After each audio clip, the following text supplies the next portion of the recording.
Mga kapatid, makiulat panahon na muna tayo at alamin kung ano nga po ba ang latest update para sa bagyong ating binabantayan.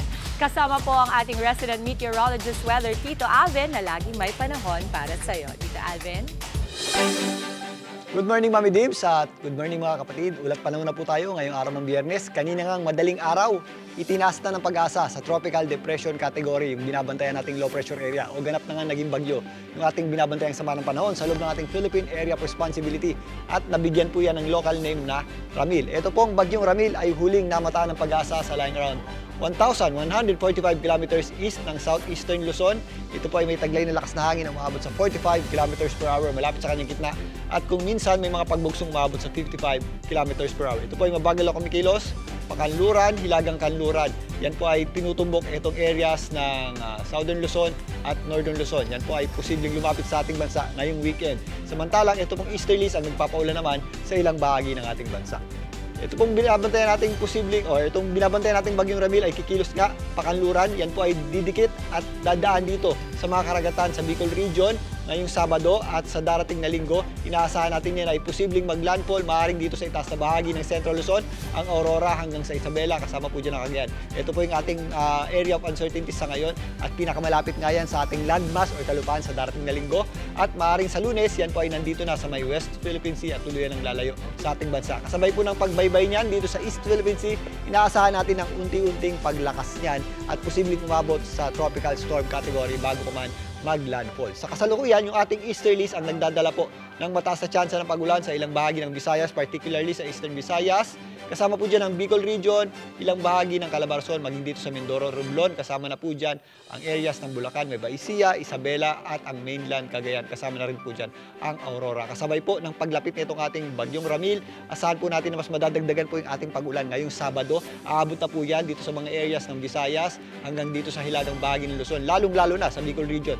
Dahil dyan po pinakamalapit ang bagyong Ramil ngayong Sabado, kasama po dyan ang Mimaropa at areas ng Calabarzon. Dito rin po sa Metro Manila, raramdaman din po natin ang epekto nitong bagyong Ramil, particularly ang mga pag-ulan nito. Mas madadagdagan naman yung ating mga pag-ulan dito sa Central Luzon at Northern Luzon sa darating na linggo dahil nga dyan natin inaasahan lumapit o dumikit yung gitna or center ng bagyong Ramil hanggang makarating na po yan dito sa may West Philippine Sea. Kaya ngayon pa lang, paganda na po natin ang mga posibleng epekto nito pong pagdaan ng bagyong Ramil, particularly ang mga daladalang pag-ulan nito. Dito ka sa Metro Manila, ngayong araw na ito, asahan po natin ang maulap na panahon at posibleng yung mga scattered at kalat-kalat na pag-ulan at thunderstorms, lalong-lalo na pagsapit ng hapon at gabi. Ngayong papasok na weekend, dahil nga tatawid ito pong bagyong Ramil sa Luzon, mas madadagdagan din po yung ating mga pag-ulan dito sa Metro Manila. Kaya sa may mga lakad, mag-ingat po tayo at maghanda po tayo sa mga posibleng pag-ulan na maaaring idulot ng pagtawid dito pong bagyong Ramil. Bago na mga kapatid, ang ating araw po ay sumikat kaninang 5:47 ng umaga at muli po yan lulubog mamayang 5:35 ng gabi. At yan muna latest sa ating lagi ng panahon. Muli ako po ang inyong weather, Tito Alvin, na lagi may panahon para sa iyo. Good morning kapatid! Lalo na po sa mga naghahanda sa trabaho at eskwela. Pero bago po lumabas ng bahay, silipin na muna natin ang latest update para sa weather today at alamin ang tsansa ng pag-ulan. Kasama pa rin ang ating resident meteorologist, Weather Tito Alvin, na laging may panahon para sa iyo. Tito Alvin?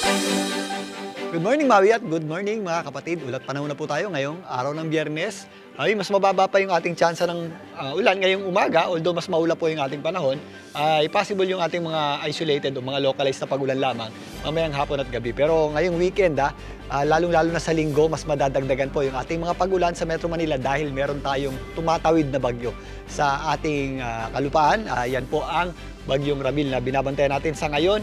Yan po ay huling namataan ng pag-asa sa line around 1,145 kilometers east ng southeastern Luzon at may taglay na lakas na hangin na umabot sa 45 kilometers per hour malapit sa gitna.